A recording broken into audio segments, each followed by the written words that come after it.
Adakah anda rasa bosan ketika belajar bahasa Melayu? Jika ya, anda tidak keseorangan. Ramai murid berasa pembelajaran bahasa Melayu membosankan dan sukar difahami. Saya ialah Estella Sonia Gusti dan rakan-rakan saya Hun Zinting, Nicole Fu Jiang Qi dan Felinia Chai Ru Ying dari SMK Penrisen ingin menerangkan inovasi kami yang bertajuk Kotak Jejak Bahasa. Kotak Jejak Bahasa merupakan satu inovasi pembelajaran bahasa Melayu yang menggabungkan permainan dan teknologi digital supaya proses pembelajaran menjadi lebih menarik dan interaktif. Konsep utama inovasi ialah laluan jejak guli interaktif. Murid akan melepaskan guli dari bahagian atas kotak dan guli tersebut akan bergerak melalui laluan dalam kotak sebelum jatuh ke salah satu kategori soalan di bahagian bawah. Antara kategori yang terdapat dalam inovasi kami ialah pengetahuan am, kesalahan bahasa, pola ayat, peribahasa dan morfologi.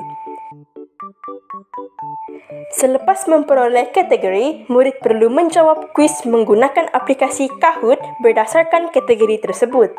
Melalui inovasi ini, murid dapat belajar sambil bermain dalam suasana yang lebih menyeronokkan dan kreatif. Kami mendapati ramai murid kurang berminat terhadap pembelajaran bahasa Melayu kerana kaedah pembelajaran yang terlalu bergantung kepada buku teks dan latihan bertulis. Selain itu, murid juga mudah berasa bosan dan kurang memberi perhatian semasa sesi pembelajaran berlangsung. Murid juga menghadapi kesukaran dalam menguasai kemahiran bahasa Melayu seperti peribahasa, pola ayat dan morfologi. Oleh itu, kami menghasilkan inovasi kotak jejak bahasa bagi mewujudkan suasana pembelajaran yang lebih interaktif dan menyeronokkan melalui konsep bermain sambil belajar. Objektif pertama inovasi ini adalah untuk meningkatkan minat murid terhadap pembelajaran bahasa Melayu. Selain itu, inovasi ini dapat membantu murid menguasai kemahiran bahasa Melayu dengan lebih mudah melalui aktiviti yang interaktif.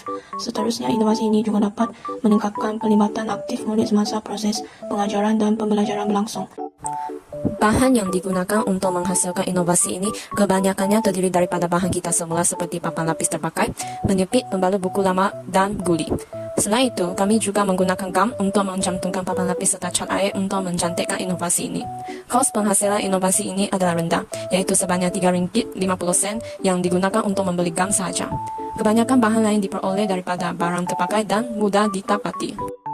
Cara bermain inovasi ini sangat mudah dan menyeronokkan. Pertama, murid akan menjatuhkan guli dari bahagian atas kotak. Guli tersebut akan bergerak melalui beberapa halangan sebelum jatuh ke salah satu kategori soalan di bahagian bawah kotak. Selepas itu, murid perlu membuka kuis Kahoot yang telah disediakan berdasarkan kategori yang diperoleh.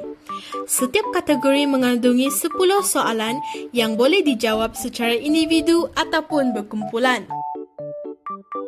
Kaedah ini menjadikan pembelajaran lebih aktif dan menyeronokkan kerana murid dapat belajar sambil bermain.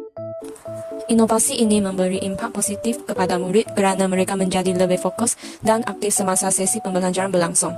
Selain itu, murid juga lebih mudah memahami dan menguasai kemahiran bahasa Melayu melalui kaedah pembelajaran yang santai dan interaktif.